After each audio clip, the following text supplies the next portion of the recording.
Hello friends, welcome back to my YouTube channel बीते लम्हे। दोस्तों, लग्जरी लाइफ कैसे जीते हैं लोग उसका नाम लेकर मिसाल देते। जो घर उसे पसंद आता उसे खरीद लेती, दोस्तों के लिए 5 स्टार होटलों से खाना मंगाती, बचा हुआ खाना डस्टबिन में फेंका जाता। बड़े बड़े हीरो उस दौर में साइकिल से फिल्म के सेट पर पहुंचते। तब उसने अपने कुत्तों के लिए लग्जरी कार खरीदी थी। कैबरे डांस का उसे जनक माना जाता है। वक्त बदला तो कूड़े से खाना बीनने के लिए मजबूर हो गई। दवाइयों के लिए रुपये नहीं थे, मौत भी गुमनामी में हुई। चंदे से कफन आया, फिर अंतिम संस्कार हुआ। ये कहानी है 40 से 60 के दशक की मशहूर अभिनेत्री कुकू मोरे की। कुकू मोरे का जन्म 1928 में एक एंग्लो इंडियन परिवार में हुआ। जन्म कहाँ हुआ था, इस सवाल पर अब तक एक राय नहीं है। कई लोग कोलकाता तो कुछ लोग कराची बताते हैं। आजादी से पहले हिंदी सिनेमा नाम मात्र का था। तब नानू भाई पटेल चर्चित डायरेक्टर हुआ करते थे। 1946 में उन्होंने अरब का सितारा फिल्म में कुकू को एंट्री दी, लेकिन मशहूर हुई 1948 में आई महबूब खान की फिल्म अनोखी अदा से। अगली फिल्म 1948 में आई अंदाज, जिसमें पहली बार कुकू को क्रेडिट मिला।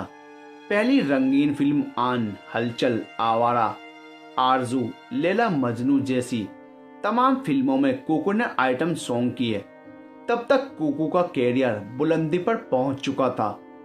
पूरी फिल्म के लिए तब एक हीरोइन 5000 रुपए तक फीस लेती थी, लेकिन कुकू के एक आइटम सॉन्ग की फीस 6000 रुपये थी। उस दौर के 6000 रुपए की कीमत आज के करीब 6 करोड़ रुपए से समझ सकते हैं।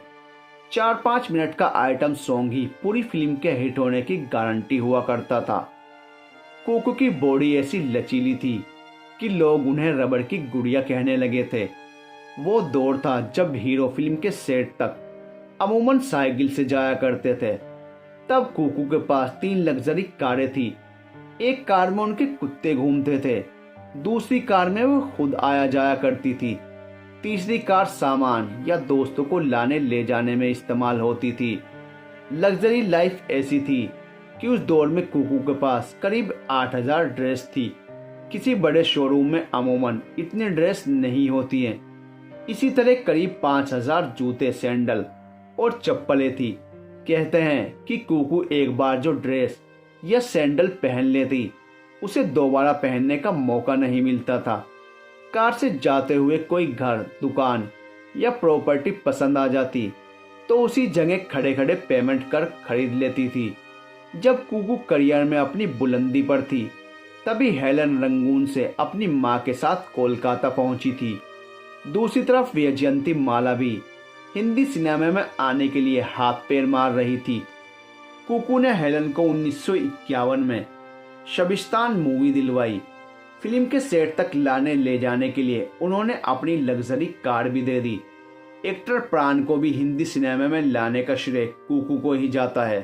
फिल्मों के जानकार मानते हैं कि कुकू के बुरे दिन की वजह हेलन भी थी। 5-6 साल में ही अपनी खूबसूरती की वजह से हेलन लोगों के दिलों पर राज करने लगी। कुकू का चार्म खत्म होने लगा। दूसरी तरफ वैजयंती माला भी अलग स्टाइल के डांस की वजह से लोगों की पसंदीदा अभिनेत्री बन चुकी थी। कुकू की उम्र भी बढ़ने लगी थी। 1958 में विमल राय की यहूदी फिल्म आई, जिसमें हेलन और कुकू दोनों ने रोल किया, लेकिन अहमियत मिली हेलन को।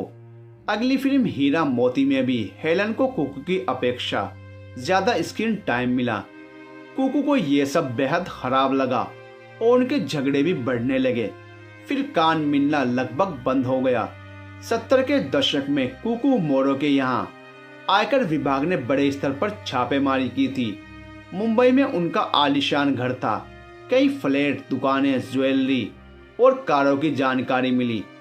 आयकर विभाग ने ये सब कुछ सील कर दिया।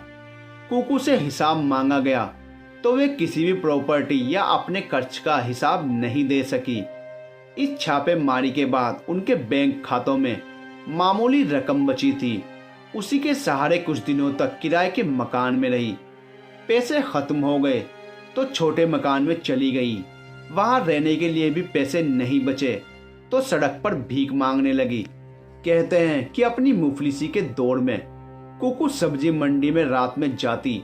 दुकानदार खराब सब्जियों को कूड़े में फेंक देते थे, उन्हें बीन कर लाती और पकाकर खाती। कई बार तो कूड़े से खाना निकाल कर खाया।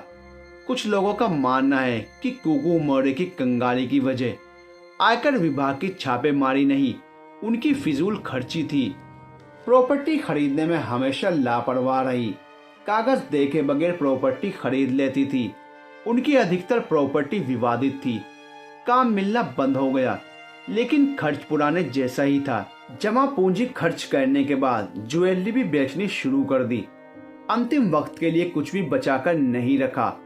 1963 तक वे लापता हो गई थी। 1980 में जब पता चला तो कैंसर से लड़ रही थी। उनके पास दवा तक के लिए पैसे नहीं थे। तब किसी ने टाटा मेमोरियल कैंसर संस्थान में भर्ती करा दिया। वहीं 30 सितंबर 1980 में उनकी मौत हो गई।